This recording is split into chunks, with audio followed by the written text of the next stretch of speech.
Okay, hi Brett. It's great to have you. Thanks for joining me. Absolute pleasure, Alex. Thank you. Yeah, thank you.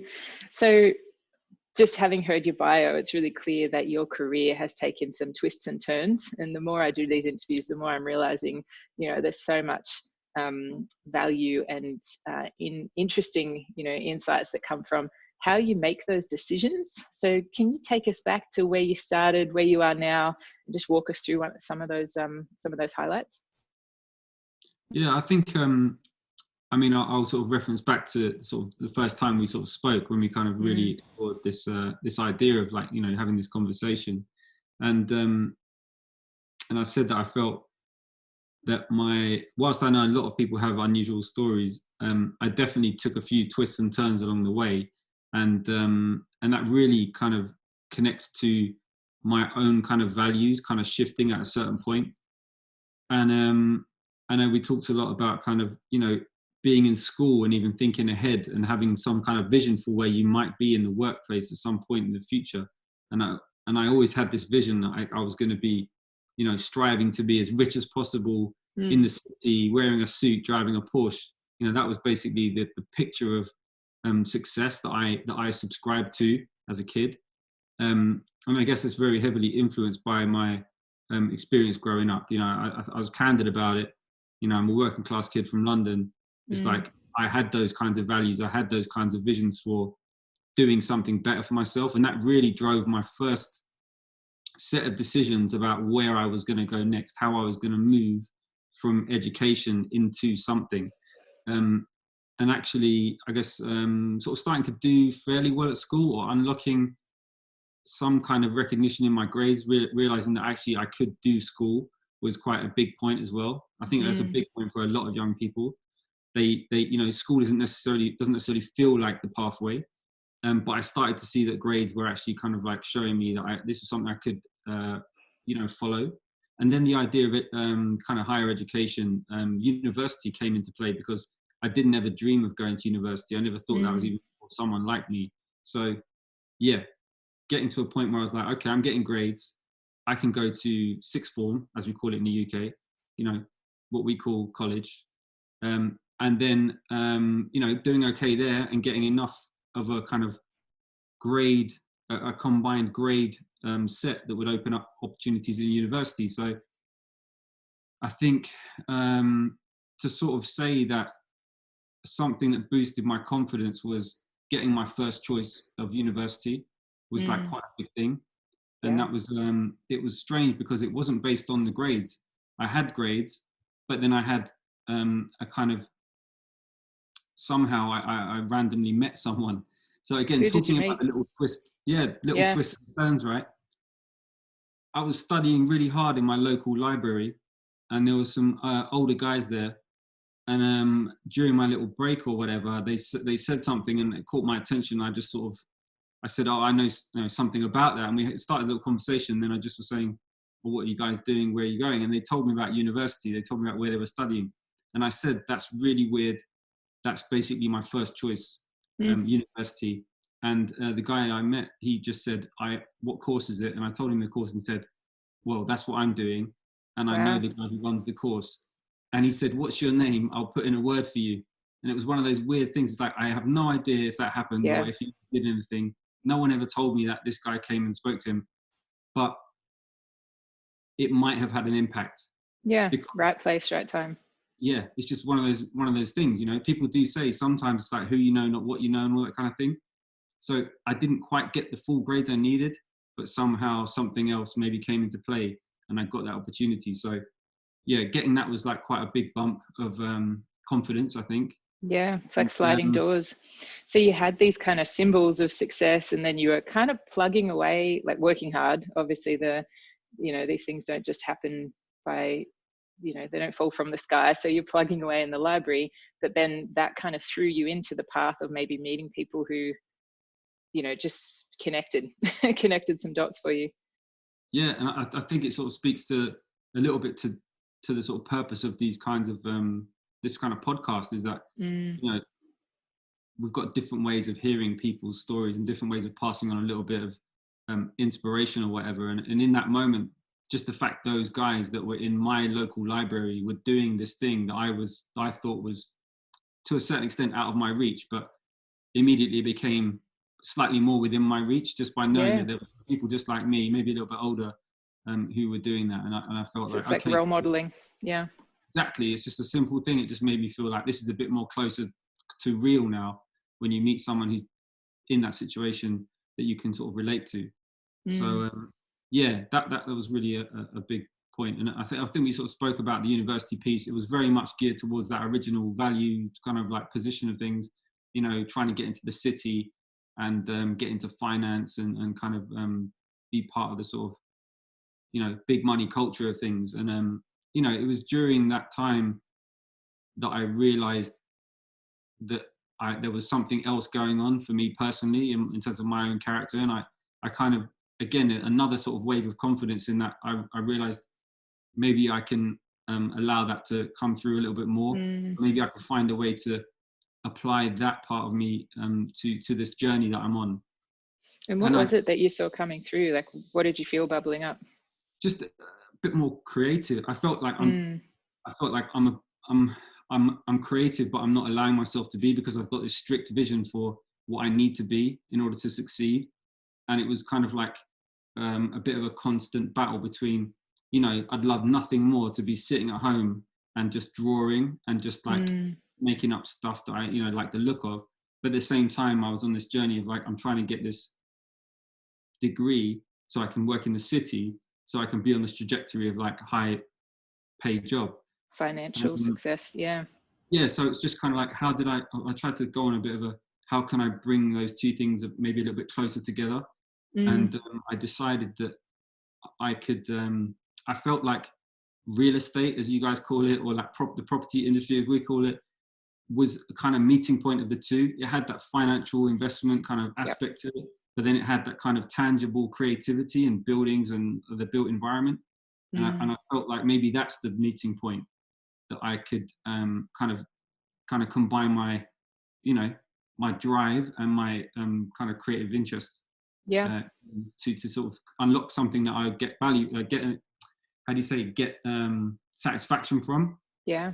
And that kind of then steered my degree choice to something more specific. I started to fine tune that towards this like property, real estate, finance piece. So it's actually kind of lucky that you were going through this journey early on, like you're still in your uni days, because obviously a lot of people kind of graduate and then get into a mortgage and get into a family, and they've gone down that financial path where they realize, you know, okay, maybe they were chasing it, but they're now bedded into commitments.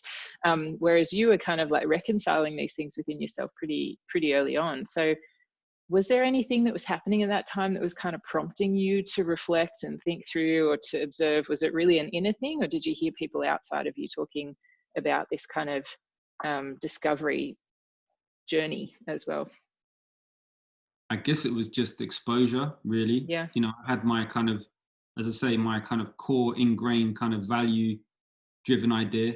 And then I was like, I went to school in an environment that was quite liberal, quite progressive, quite middle class, you know, and I was exposed to a lot more kind of, you know, real creativity and I'd say that a lot more like confident kids with a lot more of kind of an ability to like carve out like a niche expression.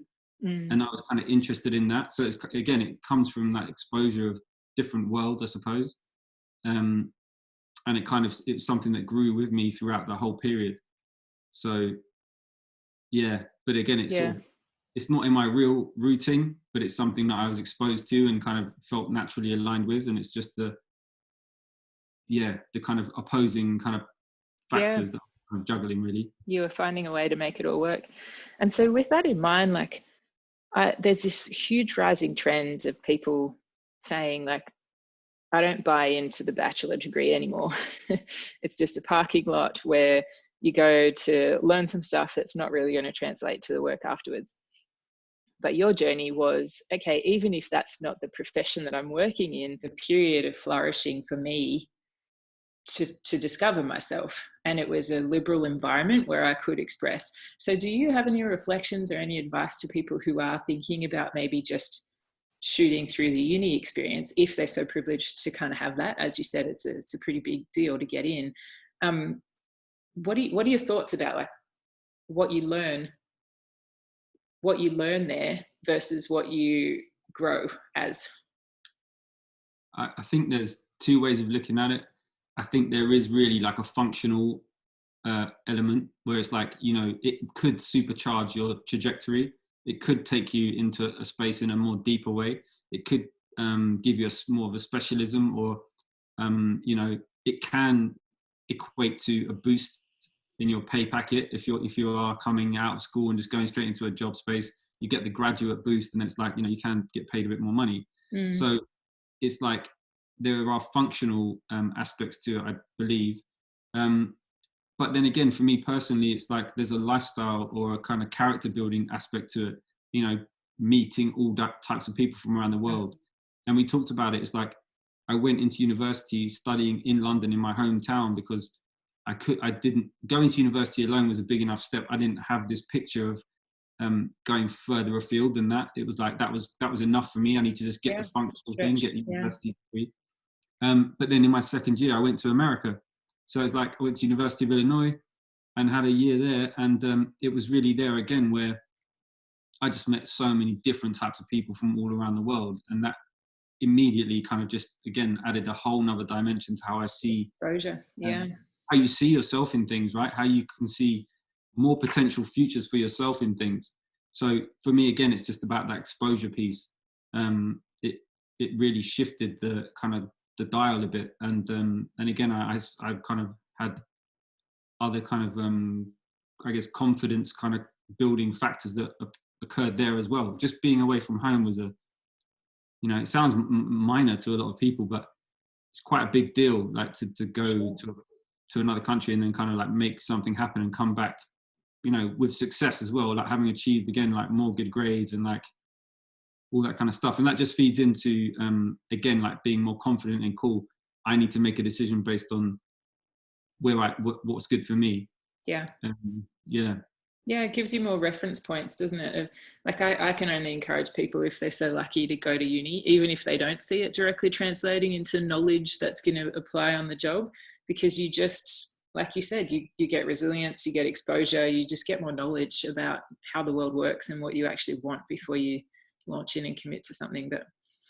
And so then if you fast forward, like you get home, you go into that property/real estate sector, and then at some stage you keep itching this scratch around like going deeper down the creative route. So talk to us about like that next transition phase. Yeah, it kind of was happening in parallel. You know, I guess a lot of people can probably relate to this, but you know, you're kind of like the term code switching comes in, because actually, you know, again, I'm much more relaxed in who I am today than I was in that moment, because I still felt that there was going to be stigma around how I spoke, like how I presented myself, you know, not being the full 100% kind of how do you say, like authentic version of like the property industry graduate entry level person. It's like, you know, I didn't have the right suit, I didn't have the right shoes, you know, all these kind of codes that I kind of built into, you know, making people know whether they fit in or not. And that was something I had to, again, kind of navigate a little bit. And I drew down on a bit of my more creative confidence for that, because I was almost like, well, I'm not going to compete on that. I'm going to have to sidestep it slightly. I'll conform to the rules, but I'll do it my own way. So I kind of started expressing myself a little bit in that respect, which was quite funny at the time. Did it work?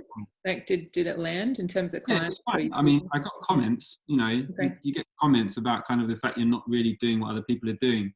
But then I sort of felt, well, I'm doing the rules, so like, who cares, sort of thing. So it was a little, and again, it's sort of like, that's a bit of a, I suppose, part of my character that has evolved over time as well. It's just like, you know, I get where the rules are, I get where the barriers are, I get where the guardrails are, but I'm not necessarily that bothered about sort of staying within those. So that's kind of grown over time, and that's, I guess, showing up in more my work now than it ever has probably done.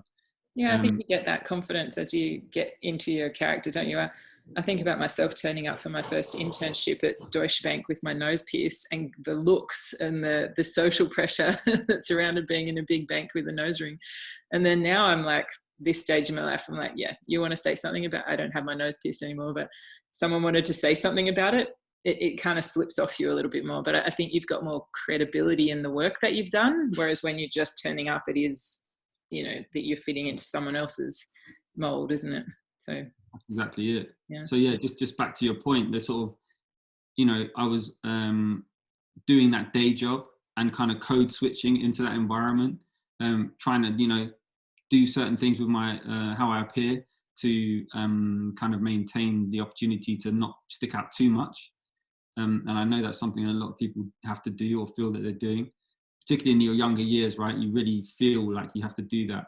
And in parallel, though, I was kind of exploring, you know, more creative outlets. So my weekends were very much around like buying, you know, getting music and like sort of running like parties and things like that, getting into like DJing and kind of building a bit of a kind of, I guess, a community around that kind of thing.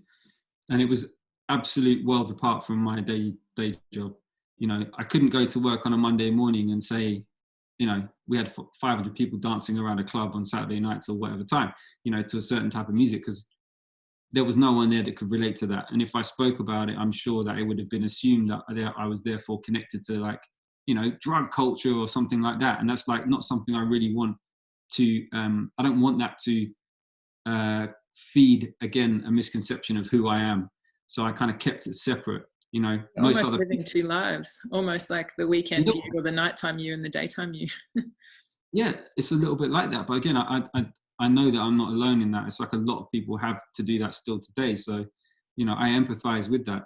And actually, I just sort of jumping ahead, it's like, for me, it's so satisfying to be able to provide an environment where people don't have to code switch and actually can just be themselves and actually be confident in their capabilities, their knowledge, and their true value, and not have to package it up in a certain way just to feel like, you know, they can fit in or part. Or, so it's like this idea of bringing your whole self to work, or like the language of being authentic is a bit overused now, but it's essentially what you're saying. It's like there's one you who, how do you contribute that rather than having to shape shift into the culture? Yeah, and I know we're sort of jumping ahead, but you're talking about the sort of like the Gen Z piece, and I feel like, generally speaking, that's something that like the Gen Z kind of generation want, is to be able to, you know, they're so good at crafting their kind of authentic self, yeah, whether it's like wholly real or like slightly augmented. They've got that kind of authentic self, and they want to be able to bring that into the workplace and express that, you know, yeah, on their own terms. And I think that's kind of that is a key thing. There's a key point of understanding and a key challenge really for employers to allow that to happen, or to accommodate for that. And again, like I say, for us, it's kind of easy because, you know, we have a certain environment with a certain culture with a certain kind of set of references, and it's like either you know if you fit into that or not. You know, we're not saying that people outside of that aren't welcome, but it's super clear that it has a certain cultural rooting, it has a certain community feel, it has a certain lens on everything. And again, it's basically saying, yeah, from having to code switch, like that's not what I want anyone to have to do. We should be able to, you know, present to the biggest brands in the world in the biggest like boardrooms of the biggest brands, and I'm still me, and I want like people that are coming up behind us or with us to be able to feel confident in like that expression and their kind of their super personal nuanced expression of themselves. Yeah, no, I like it. And as you said, that brings us up to where you are now with the business that you have. And so how does that land? Like when you're sitting in those boardrooms, or you're speaking with those big brands and you're bringing in who you are now, what does it feel like to be in those rooms? I think it comes back to your point about kind of the authenticity piece. And again, it is you know, it's used a lot, it's thrown around a lot. And I think a lot of times people use it because it feels like a bit of a buzzword, and actually, you know, it might be misplaced more times than not. But for us, it's like, ultimately we work in a very kind of focused environment. We're not, I'm not trying to kind of sell something that I don't know anything about. I'm trying to help most of our clients to understand a particular audience, a particular mindset, particular set of values, even in certain cases, is very much about understanding people. So when you walk into the room and you're a type of person that they maybe don't understand, then straight away the point is made. It's like, you need to hear what we're saying, because you don't automatically understand who I am as a person, where I'm coming from, what my perspective is, and I represent a hell of a lot of people. So it's that idea, like, our business represents a lot of people who a lot of brands and people in industry have no idea about. So again, it's that bridge to a blind spot that many industries have. Yeah. So again, being someone who comes from a certain background, I'm an authentic bridge to that blind spot, I suppose. Yeah. So sitting in those, I mean, if you were there anything but yourself, it wouldn't, it's a disservice to the business and to the youth culture that you're representing. And so tell us then, obviously, about the business that you're running, and I guess just a segue into how you started it as well. Yeah, I mean, it's it is rooted in that kind of youth cultural expression of like underground music and sort of style, really. And actually, in its first instance, it started by guys who were creating a club night, running a club night. So I said I had that experience of like running club nights and whatnot, and there was other club nights, and these guys had a club night that was particularly popular and quite famous for representing more like underground, kind of more London specific youth culture and music, like music in that space. And yeah, they were known, they were well known, and we met after a few years of them being quite big and quite attractive to brands. Nerds was basically an attractive proposition to brands because it had a certain community, it had a certain audience, it represented a certain culture and a certain interesting culture. And brands were coming and saying, can you help us connect with certain audiences? And very quickly, it needed to shift from being a club night or being a platform for culture to being a kind of almost like an agency that can actually provide a service to brands that can connect the culture to brands. And culture and brands have always gone hand in hand, and there's always been a kind of interplay between culture and brands, and it's been facilitated in various ways over time. And for us, it was like obviously a kind of big opportunity to be able to connect what we were in and passionate about to the opportunity with brands, which means, again, it goes back to that kind of classic value proposition of like, brands means you can get some money, and you can get some money, and it means you can potentially grow and be more successful. And it means that you maybe can elevate the status of what it is that you represent, or like, bring a bit more, build that platform out even more. So officially I kind of came in more on the agency side when that was kind of taking shape. And I'd already been working in the kind of, I guess, the youth media, youth marketing and media landscape with the likes of MTV and various kind of global brands in that space. And it was a good fit. Again, it goes back to that idea of what Nerds was about, was a more of a fit to my kind of personal passion than what MTV was about. So it's like, cool, this makes sense for me to go into this space, because it's, again, even truer kind of connection to what I'm passionate about. Yeah. And there's an opportunity to develop an agency. Yeah. And so if I reflect on that, it sounds like it was an evolution you were doing some experiments with the club nights and the weekend, and you knew you were getting energy from that and enjoying it. And then as it started to morph towards this, you know, this club evening, the saying an evening probably makes it sound very eloquent, that's the wrong word, but this event that was being hosted, but you were still seeing these elements of like the commercial aspects, which you still had in your roots as well, of like, okay, is this aligned to my creative? Is it aligned to where I get my enjoyment and my passion from? But does it still have a business angle to it? And so gradually, you know, you were talking before about these parallels starting to align. That was the sort of intersection that you finally landed on. But it was through so many different tweaks of and, you know, I guess chance encounters too, of things happening, momentum happening in an environment and at a certain point in time. So it's interesting because I know a lot of people who are setting out on their career think that it's going to be so planful, but the more people I speak to, it's like it's iterations on top of, you know, and generally you trust and you have to hope that you're navigating in the direction that's right for you. And you called it out of like my values, and of course those shift over time as well, but those things sort of being the guiding decision that keeps you taking the step towards where you are headed. Really interesting. It's cool to hear. And so tell us about like the business now. You've got a business partner, is that right?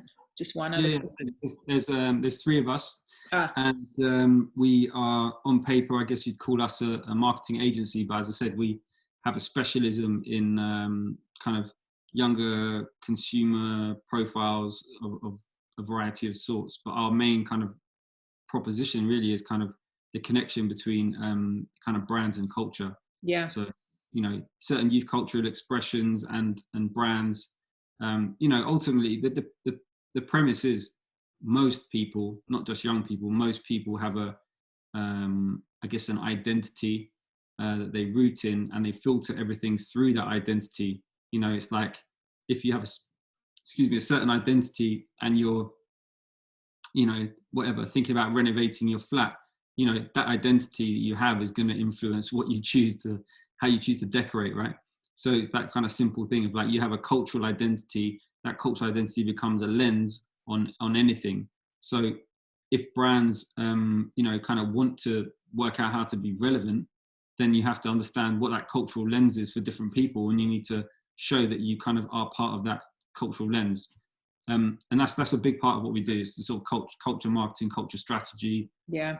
Yeah, and again, it's really just understanding what makes culture tick, and what value, what the role of a brand can be, what value can a brand really bring to that, and then what people are willing to give back to a brand if they do provide a valuable role. And that's our main kind of I guess that's our main area of focus.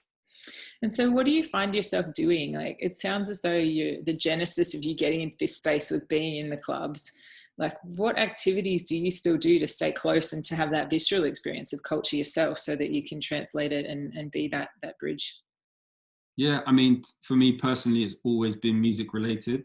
So it just comes through music, connection to music, continuous like exploration and thirst for the newness in the music space is just, for me, is like the fast track to that. That's it.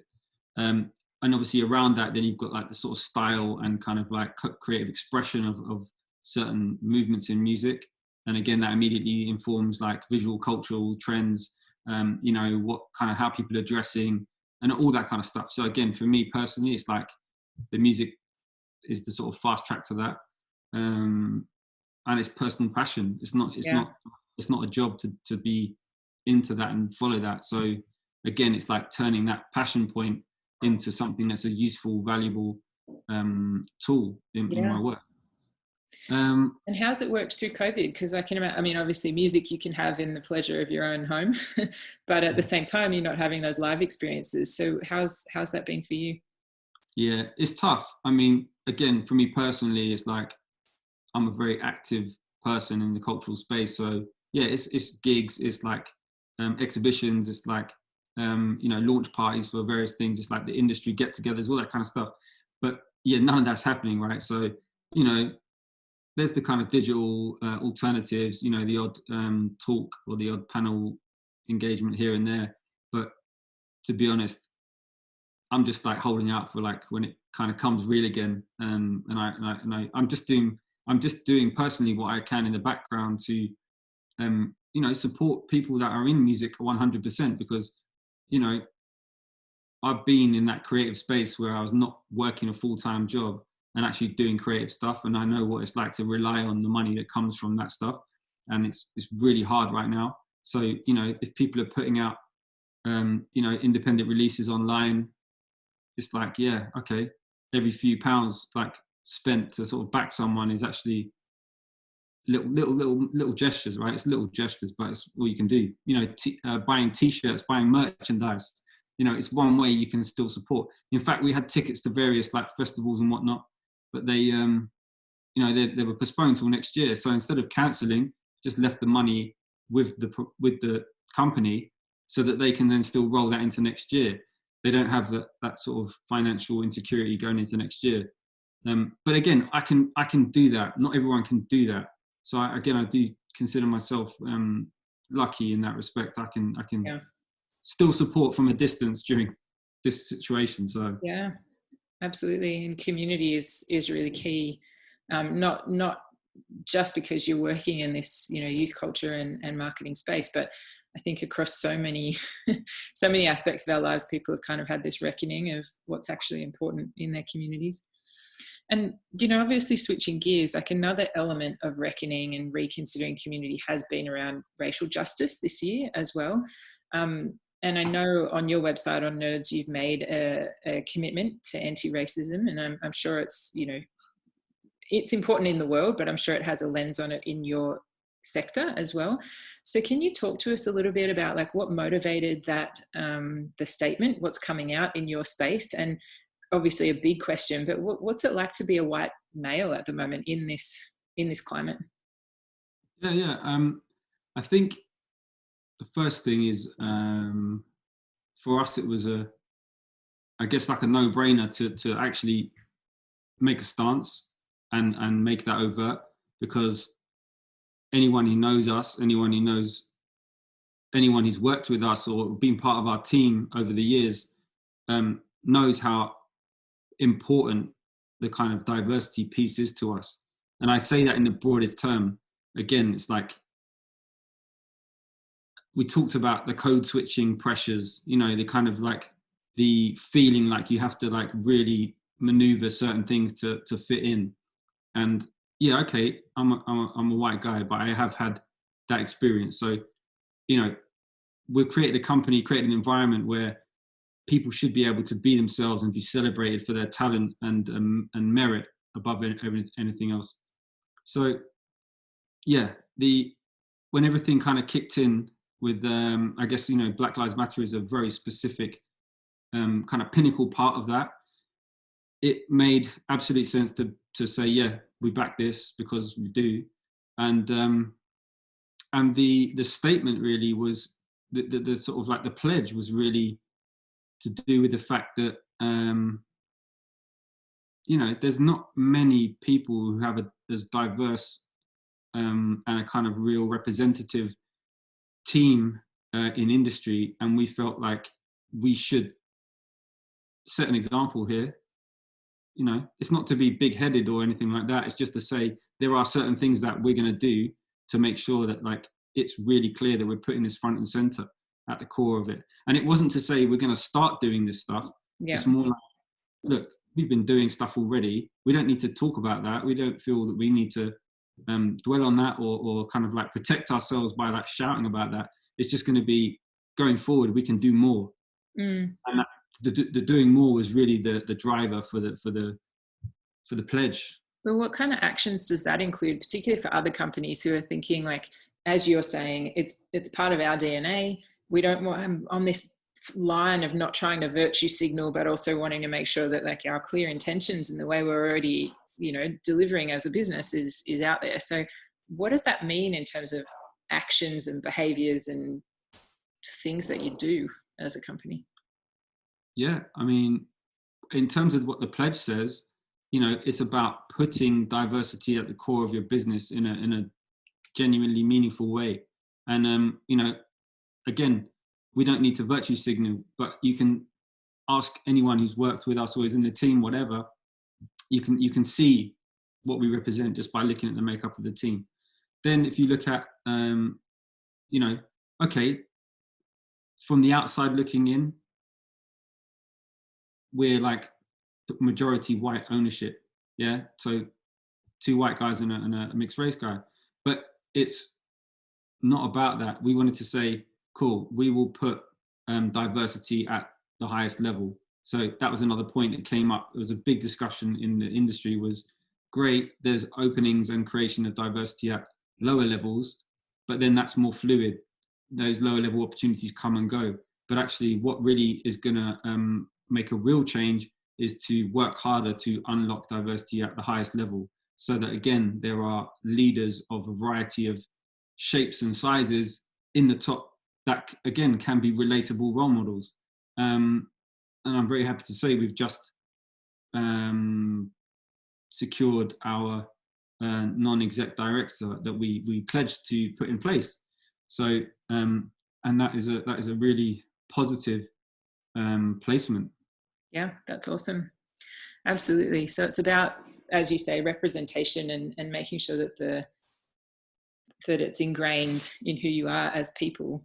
And so just about this point of like your own experience, obviously in the business, but as well just out in society, my reflection is I see different men responding and reacting in different ways to this moment in time.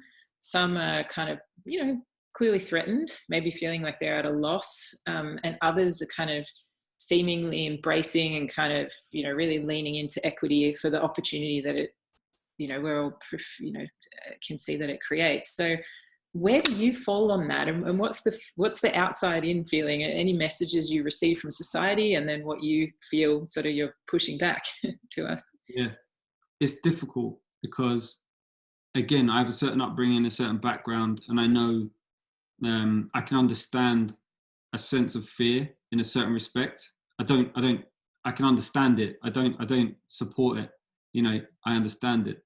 But what I say and what I'm about is, and what I've always been about even before this, it's like providing opportunities for people who wouldn't normally get that. Again, for the, you know, anyone who comes from a, let's call it like more of an underdog kind of perspective. It's like, you know, if you come from a certain background, regardless of your color or whatever, it's like you have certain hurdles, and you have, you know, and let's be real, the conversation is the fact that if you are black, you have a bigger additional hurdle to unlock opportunity. And I completely understand that. So I've always, wherever possible, engaged with younger people coming up and saying, you know, in a very loose mentoring kind of capacity, it's like meet up, share contacts, share opportunities, share ideas, encourage, pep talk, you know, all of those things really contribute to having the confidence to take something forward. And yeah, I've just done that always. So in this moment right now, it's, for me personally, only going to continue like that. It's not going to change. I think there are, people who see this as a kind of worry point. You know, they're going to do some stuff like in a tokenistic way to just protect themselves. You know, it's hard because people are holding you accountable. You have to show that you're going to do something. But if it's not legit and you're not wholeheartedly behind that, then it's almost like it's going to part, like maybe that it's going to be there now and then it's not going to be there in a couple of months' time. So I just say, sit tight and see what happens, because really only those who really believe in what's going on are going to continue to do that. A lot of people will do it to just protect themselves or whatever. So yeah, and I do understand that there's some quite fearful minds out there, but again, that's really driven by insecurity anyway. So what it's like, there was always a threat. Now you've got a very specific focus for that threat. Maybe you're projecting in a different way, but there was always a threat to you not getting your next job or retaining a certain client, or and if it's whatever. not this, it's something else. Yeah, as you said, you can find a place to put that fear if it's not putting it in women or putting it in Black people or putting it in terrorists or whatever, you can find some kind of other bucket to be scared of. I get that. But if I reflect back to you, it sounds like just there's a sense of empathy of, like, as you said, if I've felt that feeling of being an underdog, and it's the same position I come from as well, as like being female. Okay, even though I don't understand what it's like to be Black, I understand what it's like to be female. And you know that there are invisible forces that you just sometimes can't put your finger on, to say, okay, if I try to call this out, it's going to sound, who knows, it might not land. but you can know to just trust somebody else's experience without them having to fully be able to articulate it. 'Cause sometimes we don't have the words to say. It's just, like you said, having people around you who are empathetic to say, don't over describe it, let's just act on it, let's just piggyback each other in whatever way we can. So I like hearing the way you describe sort of giving people a leg up. And like that brings us back to youth culture, because you kind of mentioned Gen Z before and how socially active and aware they are. So part of me is thinking that maybe this next generation, I don't know, too much pressure to put on them, sorry everybody in Gen Z, but with each new generation comes new hope as well, right? That they have a different perspective, or that they shift shift the tide. So what insights do you have about this group that might reflect on, I guess, these key moments of Black Lives Matter and, COVID and the financial downturn as well? Like, what does their future hold for them in terms of who they are and what they're bringing into this moment in time? Yeah, it's a massive question. Yeah, right? Tell us about the future, Brett. Yeah. Yeah, but to be really honest, I think there's a lot of generalized Gen Z understanding out there, and I don't think it's particularly useful or helpful to root down your understanding about a whole generation in like some, kind of really simplified headlines or whatever. So yeah, good point. I would always say, like, don't lean into that. It's like, how can we get closer to actually thinking person to person? Because actually that's really the only way you're going to work out if you can judge someone based on having a certain attitude or not, or be able to identify ways of helping them or not. It goes back to that. You mentioned empathy. I think it goes back to that. It's about having empathy and being able to look through those generic terms and descriptors that are being thrown around out there, and actually saying, who's this human being, and like, how can I actually, is this the right human being for us to be engaging with for our business or not? And it's really that. It's very polarized out there as well, and I think that's something that people don't talk about. It's like, whilst we are up here in business and in life, and there's a whole new generation of people coming out of college and education and whatnot, they've been also very highly engaged in social media, and social media, as we can see, is very adept at creating and influencing mindset. Yeah. And you can see it in the recent American election figures. That is a very divided set of minds. Yeah. And Gen Z are part of that. They are in both camps. They're on both sides. They're not all Republican or Democrat. They're on both sides to different extremes, because they come from certain backgrounds. Their homes are, fostering and nurturing a certain perspective.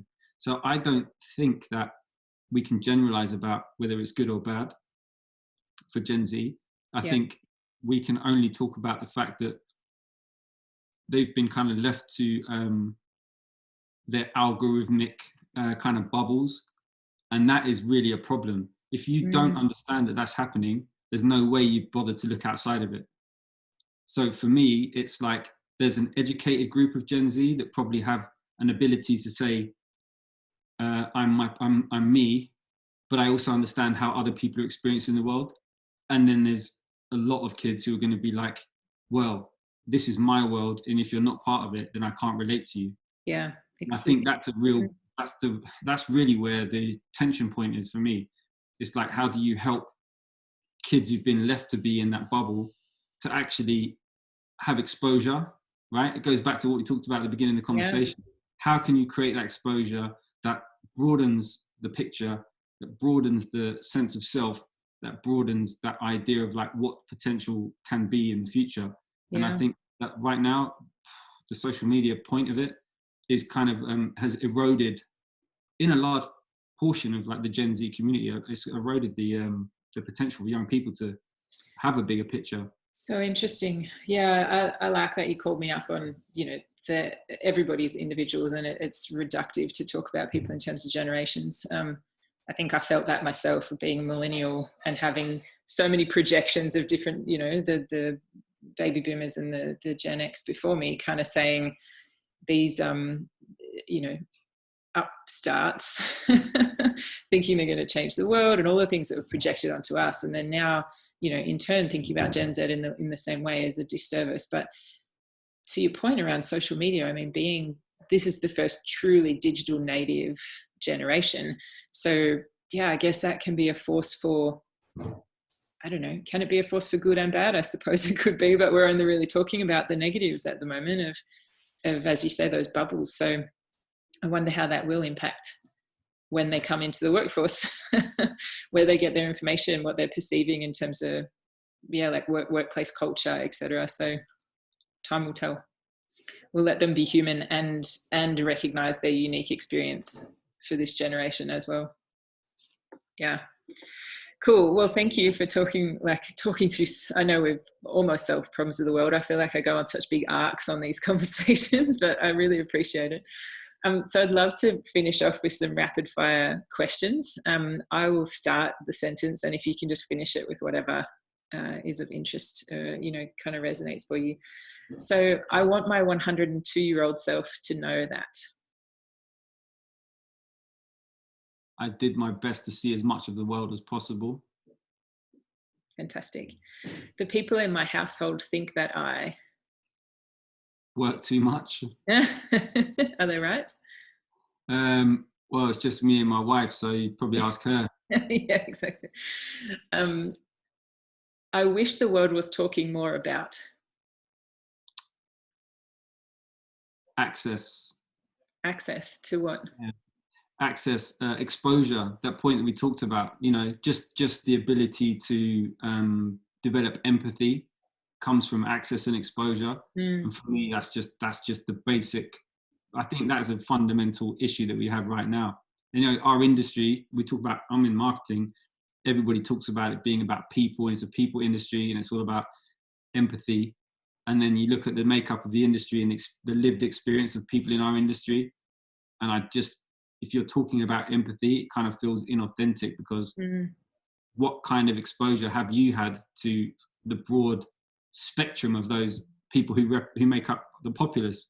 I just don't see it. So yeah, more access and more exposure creates empathy, and I think that's a good starting point for a lot of potential positive moves. Yeah, it's impossible not to recognize all the complexity or to care once you've walked in someone else's shoes. It's hard to reduce it down once you've actually felt it. So I like that, thinking about it in terms of access to information, insights, like just knowledge about other people's lives. And then final question is, my gift to the next guest is? I'm not sure how to answer that one, to be honest. What would one normally say? Sometimes they say have fun. Sometimes they say answer as truthfully as you can, because it's a nice exploration. Sometimes some of our guests have wished for, you know, just better year ahead. Yeah. Oh no, I would say my gift to the next guest would be, read a Toni Morrison book. Oh yeah, That's is it? a good tip. I just finished reading one called Tar Baby, and that was a recommendation from a neighbor, and really powerful piece of literature.